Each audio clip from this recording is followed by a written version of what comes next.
Are you kidding me right now? You can't even put salt in the damn soup? What's wrong with you? Those were the last words my son Trevor said before his fist connected with my jaw so hard that the wooden spoon flew from my hand and my knees buckled beneath me. The crack of his knuckles against my face sounded louder than anything I'd ever heard. Special dinner for his in-laws. $200,000 investment on the line. Another woman who'd raised him alone, worked 3 jobs to put him through college, and given him $75,000 to start his dream restaurant. I was bleeding on my own kitchen floor because the soup didn't have enough salt. Hello, beautiful souls. Welcome back to Voice of Auntie Katie. If you're new here, welcome to our family. And to my faithful subscribers who come back week after week to share in these journeys with me, thank you. Your support, your comments, your shares mean more than you could ever know. You're not just viewers. You're my community. Before we begin today's story, I want to take a moment to lift you up. Dear Lord, I pray for every single person watching this right now. Wherever they are, whatever burden they're carrying, whatever battle they're fighting in silence, I ask that you grant them strength. Give them wisdom to recognize their worth. Give them courage to set boundaries, even when it's hard.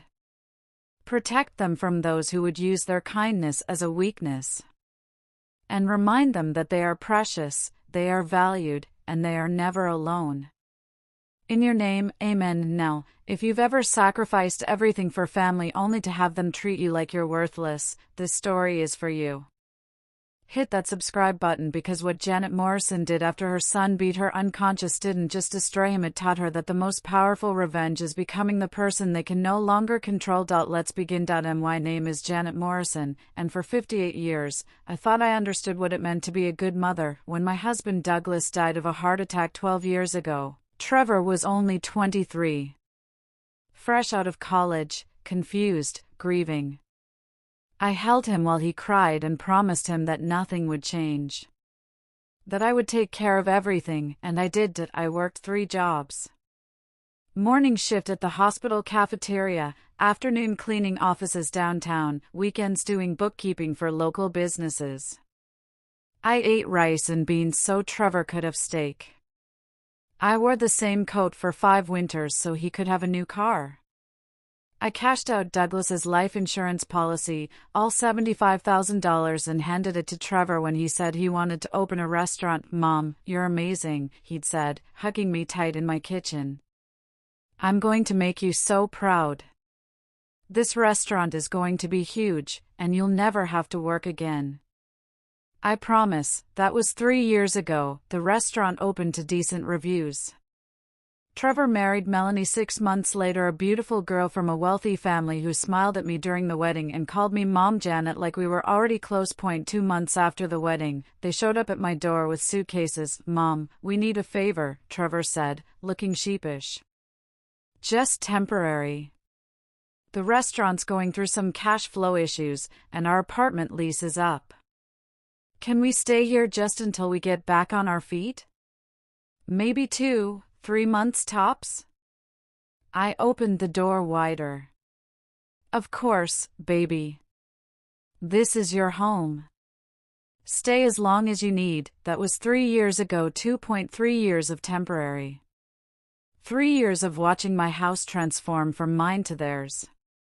3 years of Melanie rearranging my furniture, repainting my walls, filling my refrigerator with expensive organic food I couldn't afford while I quietly paid their portion of the utilities. 3 years of Trevor's moods.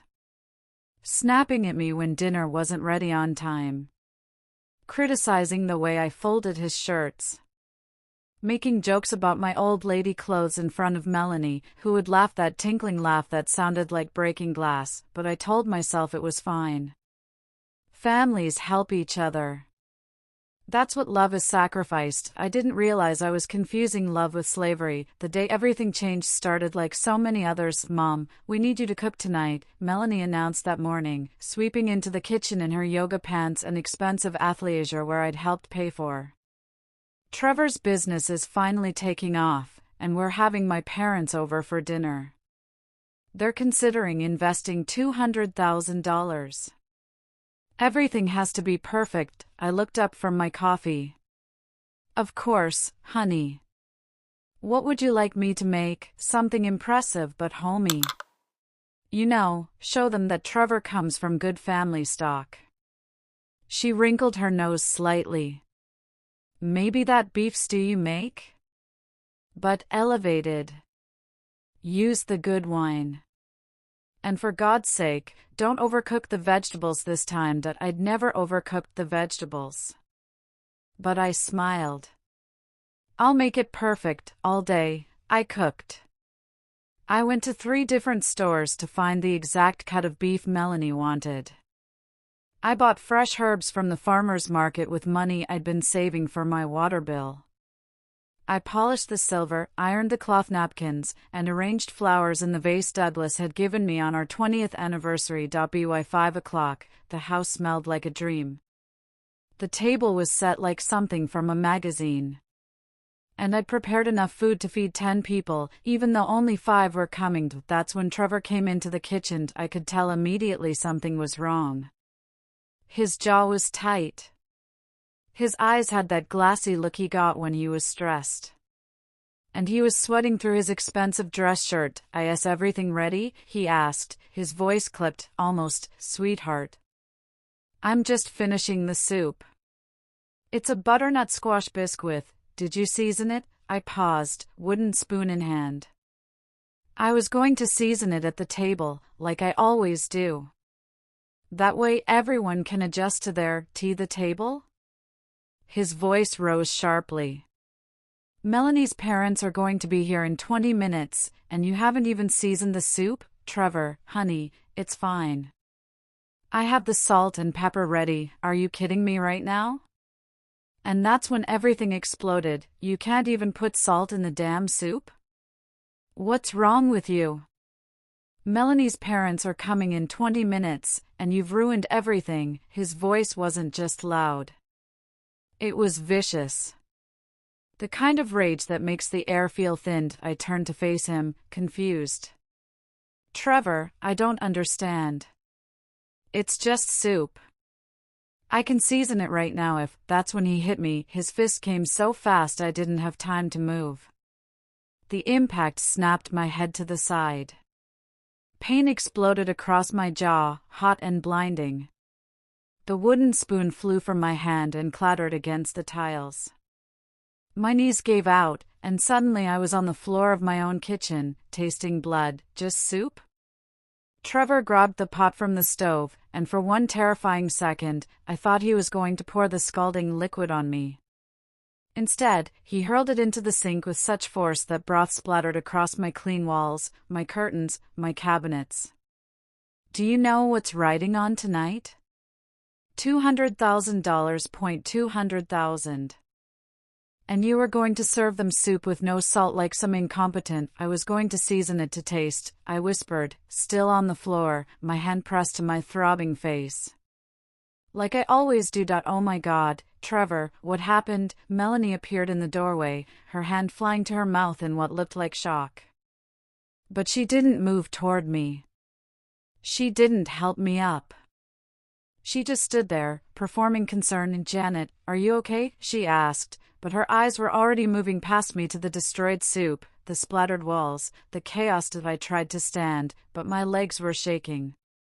Neither of them moved to help me. She messed up the soup, Trevor said, running his hands through his hair like he was the victim here. After everything we've done for her. Letting her live in our house.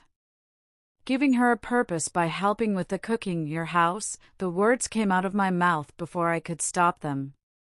Small. Broken. But defiant. This is my house, Trevor. The house your father built with his own hands. The house I was letting you stay in rent-free while you got on your feet 3 years ago. The silence that followed was suffocating. Melanie's fake concern evaporated, replaced by something colder. Trevor's jaw tightened, and I saw something in his eyes I'd never seen before. Calculation. We need to talk about that, actually, Melanie said, her voice shifting to that saccharine tone she used when she wanted something. Mom, Janet, we've been meaning to discuss the living situation. Trevor and I are planning to expand the restaurant, and we thought, well, it would make more sense if the house was officially in Trevor's name. You know, for tax purposes. To secure business loans. It would be so much simpler. I finally managed to pull myself up from the floor, using the counter for support. My face was swelling already. I could feel it. And something else was happening too. Something was breaking inside me, but it wasn't my spirit crumbling. It was the last chain of obligation snapping free. So let me understand this correctly, I said, my voice quiet but steady. My son just struck me. Over soup. And now you want me to sign over my house? Don't be dramatic, Trevor snapped. I barely touched you, but my face was already turning purple. We all knew it, and in that moment, looking at my son, the boy I'd sacrificed everything for, standing over me with contempt in his eyes and his wife beside him calculating how to steal my home, I finally understood I was not a mother to them, I was a resource. A convenience. An ATM with feelings. Get out, I said softly. What? Melanie actually laughed. Janet, this is ridiculous. We have guests coming in. Get out of my house. Both of you. Now, Trevor took a step toward me, and I saw his hand rise again. But this time, I was ready. I pulled my phone from my apron pocket. The phone I'd positioned carefully on the windowsill before I started cooking, camera facing the kitchen, already recording. Because something deep inside me, mother's intuition or survival instinct, had known this moment was coming. Go ahead, I said, my voice steady now. Put your hands on me again. Give me more evidence. His face went white. You recorded that? Every second. Your fist connecting with my face. You dumping the soup. Every word about taking my house. All of it. Video and audio. Already backed up to the cloud. Melanie's carefully composed expression cracked like porcelain. You're making a huge mistake, Janet. We're family. Family doesn't do this to each other. The irony of her words after what her husband had just done to me would have been funny if it weren't so devastating. You have 1 hour to pack your essential items and leave, I said, retrieving my phone and stopping the recording. Everything else, we'll arrange through lawyers, Mom. Trevor started, and I saw it flash across his face. Not remorse. Fear of losing his free housing. His unpaid cook and housekeeper. His access to my accounts. I'm not your mom anymore, I said, meeting his eyes without flinching. I'm Janet Morrison. Property owner. Assault victim. And as of this moment, someone who's done being used.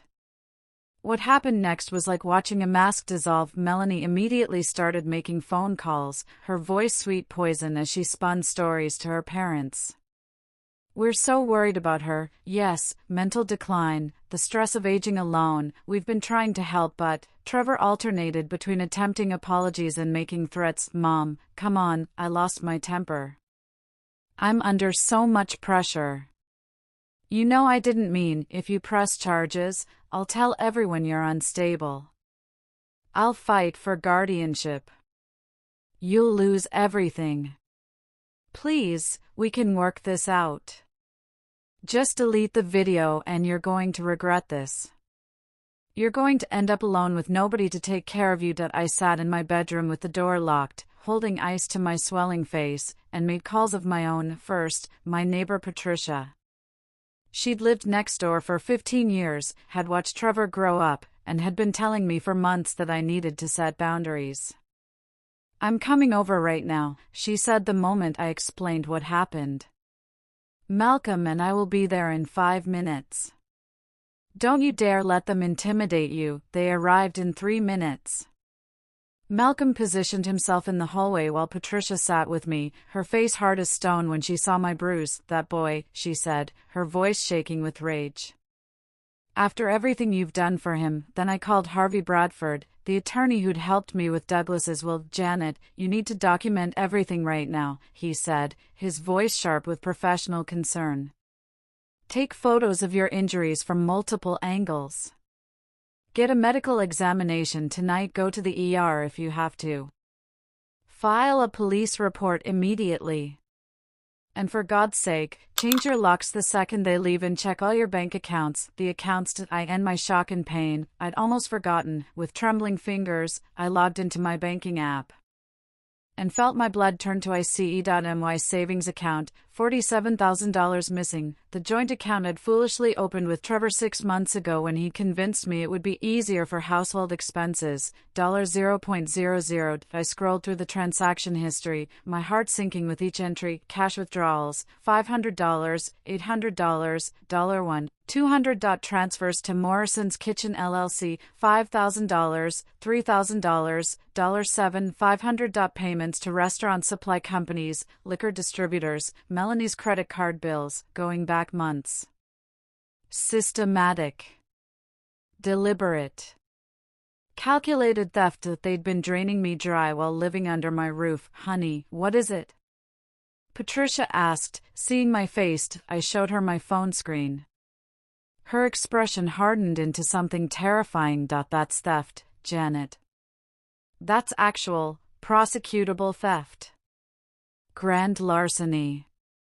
By the time the hour was up, I had photos of my injuries from 6 different angles, a police report filed with Officer Chin at the station, all banking records forwarded to Harvey, an emergency locksmith scheduled for 7 a.m. the next morning, a restraining order application ready to file. When Trevor and Melanie finally emerged from the guest room 45 minutes late, Melanie's arms full of shopping bags with my credit card receipts probably still inside. Melanie was on her phone, her voice shrilled. Mother, she's being completely unreasonable. Yes, I think she needs a psychiatric evaluation. No, we can't stay here. She's threatening to call the police. Trevor wouldn't look at me.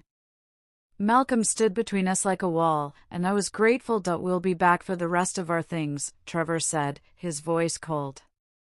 With a police escort.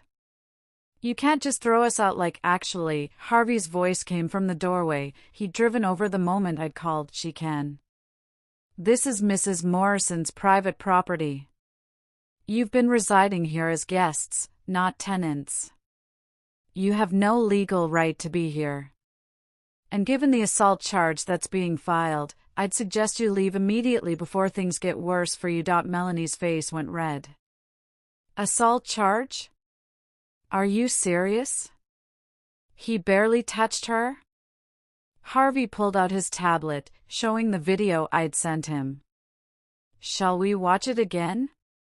I'm happy to play it for the responding officers. They left, Melanie screaming about how I was ruining their lives, Trevor silent, defeated, suddenly small, their cars pulling away from my house for what I swore would be the last time, and then there was silence. The house felt enormous after they left. I walked through rooms that still smelled like Melanie's expensive perfume.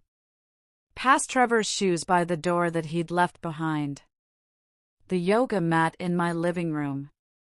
The designer coffee maker on my counter that I'd bought them last Christmas. Their lives had been grafted onto mine so completely that I couldn't tell where I ended and their convenience began. I in the kitchen, I found the soup pot still in the sink, the broth dried and crusty, a monument to the moment everything changed. I picked it up, carried it outside to the garbage bin, and threw it in with a satisfying crash of metal on metal. Then I went back inside, locked every door, checked every window. And for the first time in 3 years, I slept in my own house without worrying about what someone else needed from me. The bruise on my face bloomed purple and yellow overnight. In the morning, I looked like I'd been in a boxing match. I didn't cover it with makeup. I wore it like a badge. A reminder. A turning point. Harvey moved quickly. Within 48 hours, we had a temporary restraining order granted, theft charges filed with the district attorney, an emergency hearing scheduled for the following week, every account frozen and secured, new locks on every door, a security system installed with cameras. But Trevor and Melanie weren't going down without a fight, and what came next would test everything I thought I knew about family, justice, and revenge. I know some of you watching this have been in similar situations. Maybe not physical abuse, but emotional manipulation. Financial control. The kind of family betrayal that makes you question your sanity. If this story is hitting close to home, drop a comment below with just one word: strength. Let's support each other. And if you know someone who needs to hear this, someone who's being used, drained, disrespected by the people who claim to love them, share this video. Sometimes the story that saves someone's life looks exactly like yours. Now stay with me, because what Janet did next didn't just protect her, it destroyed them completely. And they never saw it coming. The smear campaign started within a week. I was at the grocery store when I saw it. Mrs. Chen from my book club quickly looking away when our eyes met. At the pharmacy, the clerk who'd always been friendly suddenly became cold and efficient. My phone started buzzing with screenshots from friends. Facebook post from Melanie Morrison: please keep my mother-in-law in your prayers. She's going through some confusion and memory issues. We've been trying to help, but she's refusing medical care. If you see Janet Morrison, please be gentle. She's not herself lately. Broken heart. Trevor's Instagram story, photo of him looking exhausted and sad when family turns on you for trying to help them. Heartbroken doesn't even cover it. I sat in my car in the parking lot, hands shaking as I scrolled through lie after lie after lie. Melanie's mother had called Patricia, spinning stories about my violent outbursts and paranoid delusions. Someone had posted in our neighborhood Facebook group asking if anyone else had noticed my declining mental state. They were trying to make me look crazy before I could expose what they'd done. Harvey called that afternoon. Janet, I need you to stay calm. Trevor filed a countersuit this morning. A countersuit? For what? He's claiming you assaulted him. That he was trying to defend himself when you attacked him with the wooden spoon.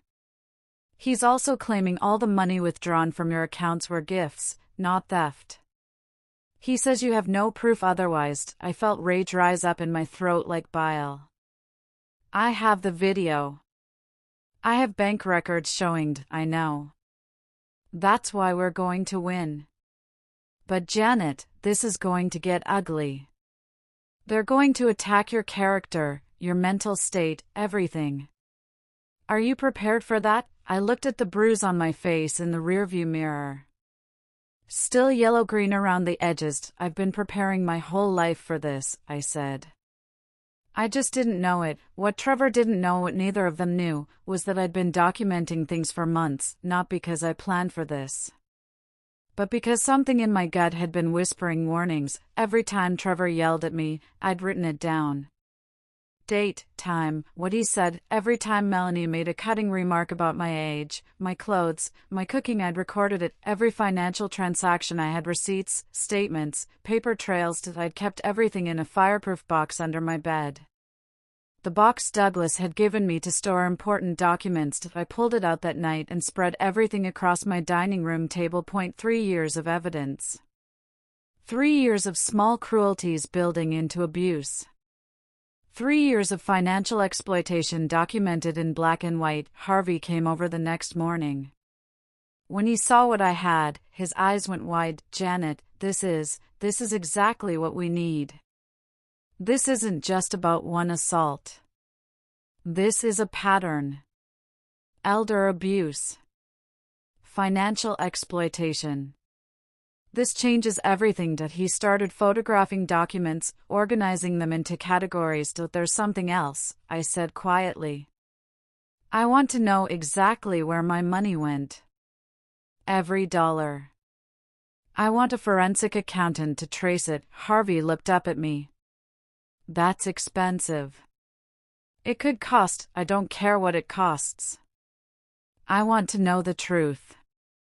All of it. The forensic accountant's name was Rebecca Shaw. She was a woman in her 50s with sharp eyes and the demeanor of someone who'd seen every financial crime imaginable. She spent 2 weeks going through records.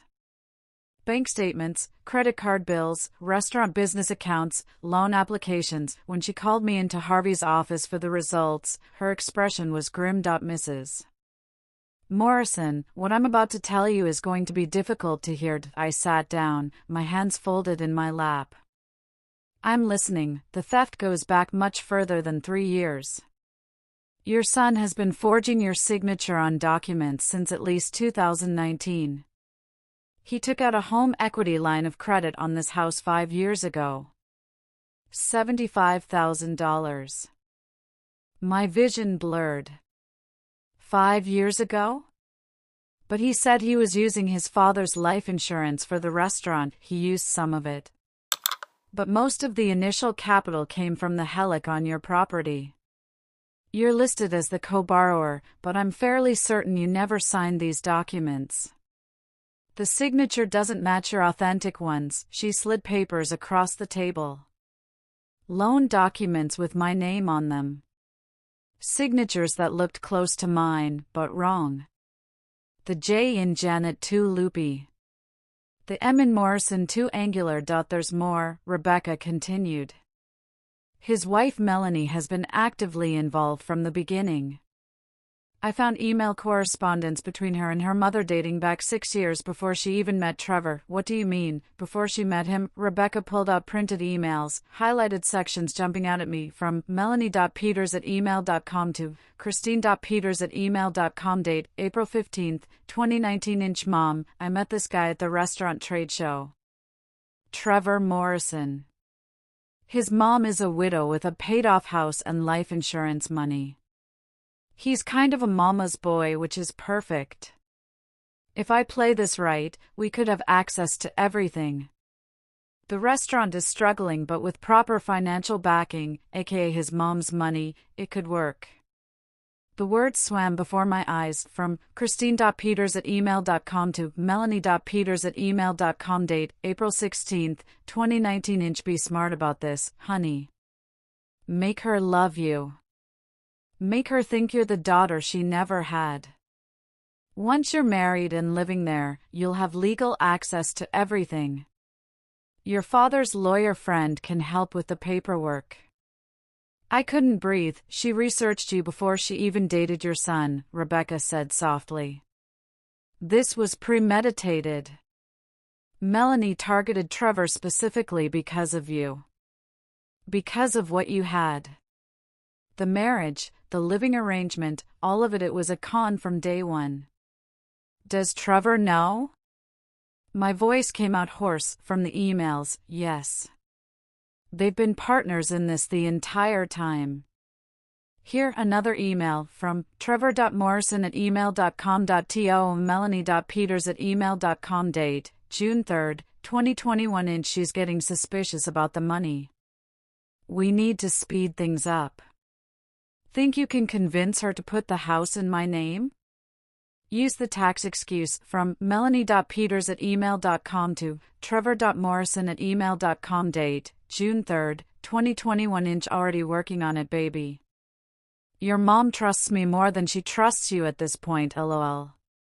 Give me 2 weeks, that was 3 months ago. Right before the assault. Harvey's voice broke through my shock. Janet, with this evidence, we're not just talking about assault and theft charges. This is conspiracy to commit fraud, forgery, identity theft, wire fraud. These are federal crimes. I looked up at him, tears streaming down my face. Not tears of sadness, tears of rage. I want them destroyed, I said, my voice cold and clear. Not just punished. Destroyed.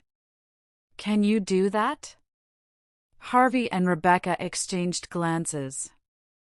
Yes, Harvey said. Yes, we can. The preliminary hearing was 3 weeks later. I dressed carefully that morning. Navy blue dress. Pearl earrings Douglas had given me. My bruise had faded but was still visible if you looked closely. Patricia drove me to the courthouse. You've got this, honey. The truth is on your side. The courtroom was smaller than I expected. Trevor and Melanie sat on one side with their lawyer, a sharp-faced woman named Kimberly Rhodes who had a reputation for defending difficult cases. Trevor was wearing a suit I'd bought him for Christmas 2 years ago. Melanie wore all black like she was attending a funeral. Maybe she was. The funeral of their con. When our eyes met, Trevor looked away first. Melanie held my gaze with cold defiance. The judge was an older woman named Patricia Miller with steel gray hair and eyes that missed nothing. Kimberly Rhodes stood first. Your Honor, this is a tragic case of family misunderstanding escalating due to Mrs. Morrison's declining mental state. My clients have been caring for her for 3 years, and recently her paranoia and confusion have— I'm going to stop you right there, Counselor, Judge Miller interrupted. I've reviewed the evidence submitted by Mrs. Morrison's attorney. The video evidence alone contradicts your entire narrative. But please, continue if you'd like to dig your hole deeper. Kimberly's face flushed. Your Honor, my clients maintain that Mrs. Morrison attacked first and Mr. Morrison was defending himself by punching his 58-year-old mother in the face with enough force to cause severe facial bruising, while she held a wooden spoon? Interesting defense strategy. Revere shifted uncomfortably in his seat. The judge turned to Harvey. Mr. Bradford, present your case. Harvey stood, calm and professional. Your Honor, this isn't a simple case of family disagreement. This is systematic elder abuse, financial exploitation, and conspiracy to commit fraud spanning multiple years. He played the video first. The courtroom went silent as my son's fist connected with my face on the screen mounted on the wall. As his voice, dripping with contempt, berated me. As Melanie stood in the doorway doing nothing, when it ended, Judge Miller's expression was stone. Continue. We have bank records showing $47,000 in unauthorized withdrawals over 3 years. Harvey projected spreadsheets on the screen. We have forged loan documents using Mrs. Morrison's identity. We have email evidence showing premeditation that Mrs. Melanie Morrison specifically targeted and married Trevor Morrison to gain access to his mother's assets. He displayed the emails, one by one. Melanie's face went white. Trevor's lawyer frantically whispered something to him. We have testimony from a forensic accountant confirming signature forgery on multiple legal documents. And we have 3 years of documented emotional abuse leading up to the physical assault captured on video. Judge Miller leaned forward. Mr. Morrison, Mrs. Morrison, do you have anything to say? Trevor's lawyer tried to speak, but the judge held up her hand. I want to hear from them directly. Trevor stood slowly. Your Honor, we made mistakes. But we were under a lot of financial pressure. The restaurant was failing and Mom offered to help by forging her signature on a $75,000 home equity loan? Judge Miller's voice was sharp. That's not help. That's fraud. We were going to pay it back. With what money? Your failing restaurant that you've been funneling her funds into? Melanie jumped up. She wanted to help us. She kept offering. We didn't force her to do anything. Judge Miller turned cold eyes on her. Mrs. Morrison, I've read the emails you sent to your mother before you even met Trevor. The ones where you specifically discuss targeting him because of his mother's assets. Would you like me to read them aloud in this courtroom? Melanie sat down abruptly. The judge looked at both of them with disgust. I'm granting an immediate restraining order. Both of you are prohibited from contacting Mrs. Janet Morrison or coming within 500 feet of her property. I'm forwarding this case to the district attorney for criminal prosecution on charges of assault, grand theft, conspiracy to commit fraud, and identity theft. She turned to me. Mrs. Morrison, I'm sorry for what your own family has put you through. This court will ensure you receive justice. Here's what I want you to understand. Janet didn't just survive, she strategized. She documented. She prepared. If you're in a situation where someone is using you, start creating your paper trail now. Take screenshots. Save emails. Record conversations where legal. Document every transaction. Because the day you decide to fight back, you'll need proof. Hit that like button if you agree that preparation is power. Stay with me because Janet's revenge is only beginning. It gets so much better. 3 days after the hearing, Trevor's restaurant got its first health code violation in 3 years. Anonymous tip about rodent droppings in the dry storage area. The inspector found enough violations to mandate a temporary closure for deep cleaning. The anonymous tip came from me. The rodent problem was real. I'd been handling pest control when I worked there. Trevor had ignored it to save money. 1 week later, several of Trevor's vendors contacted him about past due invoices. They'd been patient, but now they wanted immediate payment or they'd file liens. Turns out when you stop having someone pay your bills with stolen money, people expect actual payment. I'd contacted every vendor, introduced myself as the person whose credit cards had been fraudulently used, and offered to settle legitimate debts while disputing fraudulent charges. Most chose to pursue Trevor directly instead. 2 weeks later, the IRS received an anonymous tip about unreported cash income at Morrison's Kitchen. Tax fraud investigation opened. I'd found the evidence while helping with the books, cash transactions Trevor never reported. Trevor and Melanie's world started crumbling fast. Their apartment turned out I owned the building through a trust Douglas had set up years ago.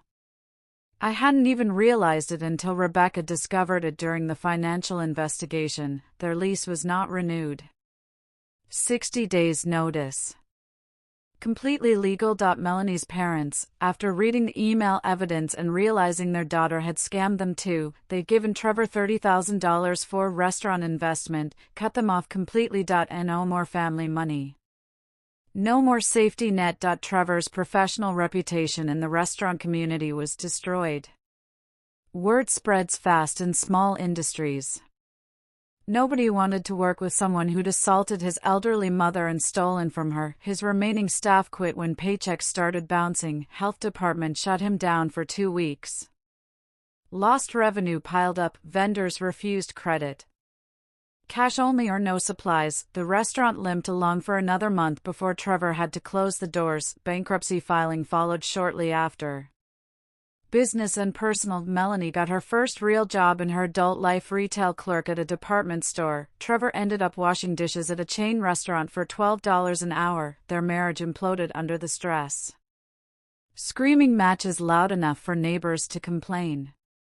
Police called twice for domestic disputes. Turned out Trevor had been stealing from Melanie too. Taking cash from her purse, using her credit cards without permission. She filed for divorce 4 months after my assault. 6 months after that night in my kitchen, Harvey called with unexpected news. They want to negotiate. I was in my garden, actual garden now, not just maintenance. I'd started growing tomatoes, herbs, flowers. Things that brought me joy. Negotiate what? They'll plead guilty to reduced charges in exchange for a payment plan and avoiding maximum prison time. Trevor's looking at 3 to 5 years. Melanie 2 to 4. They want to settle. I sat down on my garden bench, phone pressed to my ear. What do you recommend? Honestly? Take them for everything. You've won. They're destroyed. Prison time, criminal records, financial ruin. You could push for maximum penalties, but that's my head talking. Your heart might want something different. What do you want, Janet? I looked at my garden. My peaceful, quiet garden. My house that was finally mine. My life that I was rebuilding. I want my money back. I want them out of my life permanently.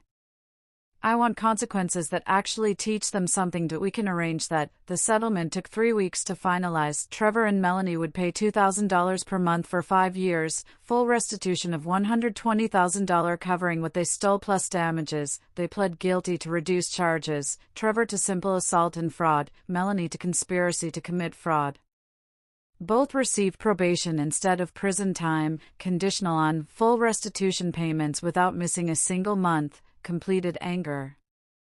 Management courses, financial literacy and ethics courses, absolute no contact order, no calls, texts, emails, social media contact, or physical proximity. One violation of any term meant original charges reinstated and maximum prosecution. The first check arrived with a note in Trevor's handwriting. Mom, I'm sorry.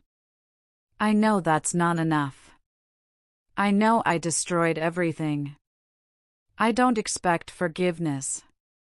I just want you to know that I finally understand what I did. Tia held the note for a long time. Part of me, the mother part that remembered rocking him to sleep as a baby, wanted to cry, but the stronger part, the woman who'd survived and rebuilt, felt nothing but relief. I deposited the check. I threw the note away. Patricia organized a freedom party 3 months after the settlement. My living room filled with people who loved me. Patricia and Malcolm. Rebecca, the forensic accountant who'd become a friend. Harvey and his wife. My book club ladies. Neighbors who'd supported me. New friends from the support group I joined for elder abuse survivors. Speech, someone called out as I stood, holding a glass of wine, surrounded by people who chose to be in my life. I'm not good at speeches, I began. But I need to say something. The room quieted. For 3 years, I convinced myself that love meant sacrifice. That being a good mother meant giving everything and expecting nothing. I let someone's treat me like my only value was what I could provide. Money. Labor. A place to live. And I accepted it because they called it family. My voice grew stronger. But family isn't supposed to hurt you. Real love doesn't have a price tag. The moment I realized my worth wasn't measured in dollars but in dignity, that's when everything changed. I'm not telling this story for sympathy. I'm telling it because someone watching might be going through something similar right now. Someone might be accepting mistreatment, making excuses, thinking they have to endure it because it's family. I looked around at the faces watching me. You don't. Family should lift you up, not tear you down. Love shouldn't cost you your peace. If they won't treat you with respect, you have every right to walk away. It doesn't make you cruel. It makes you wise. The applause was warm, genuine. After everyone left, I stood in my quiet house, no longer empty, just peaceful, and felt something I hadn't felt in years: joy. Pure, uncomplicated joy. 1 year later, a letter arrived from the state correctional facility. Trevor had violated his probation, missed anger management classes, failed a drug test. He was serving 18 months. Melanie had stuck to the terms, but barely. She'd moved 3 states away, was working 2 jobs to make the restitution payments. The letter was from Trevor. I almost threw it away without opening it, but curiosity won. Mom, I know you probably won't read this. I don't blame you. But I'm in here now with a lot of time to think about what I did. Not just the assault. Everything. The years of using you, disrespecting you, treating you like a bank account instead of a person. Melanie's gone. She left me the day I violated probation. Took whatever we had left. I'm alone now, really alone, and I finally understand what I destroyed. I'm not asking for forgiveness. I don't deserve it. I'm just asking you to know that I see it now. I see what I did. Who I became. What I lost. I hope you're happy, Mom. I really do. You deserve happiness more than anyone I know. Trevor, I read it twice, then I folded it carefully and put it in the fireproof box under my bed. Not because I forgave him. Not because I wanted reconciliation, but because it was evidence that my choice had been right. Some bridges should stay burned. I'm 60 years old now. 2 years have passed since that night in my kitchen. I cook what I want, when I want, seasoned exactly how I prefer. The house is mine, legally, emotionally, spiritually mine. My bank account is rebuilt. My garden is thriving. I volunteer at a shelter for domestic violence survivors. I travel now. Last month I went to Maine and ate lobster by the ocean. Next month I'm visiting Patricia's daughter in Colorado. The soup was never the problem. The soup was just the excuse, the breaking point in years of control and disrespect. What I learned is this: you can sacrifice everything for someone and still not be enough. Because when people see you as a resource instead of a person, no amount of giving will ever satisfy them. The most powerful thing I ever did wasn't getting justice in court. It wasn't getting my money back. It wasn't even standing up to my abuser. It was choosing myself. Deciding that my peace, my dignity, my life mattered more than their convenience. My name is Janet Morrison. I'm 60 years old. My son beat me up over soup with no salt. What I did after that was save my own life. Janet's story isn't unique, but her response was powerful. If this story moved you, if you saw pieces of your own life, if you needed permission to protect yourself even from family, leave a comment with one word: enough. Let's build a community of people who've learned to put themselves first. Subscribe to Voice of Auntie Katie for more stories about real people finding their strength in impossible situations.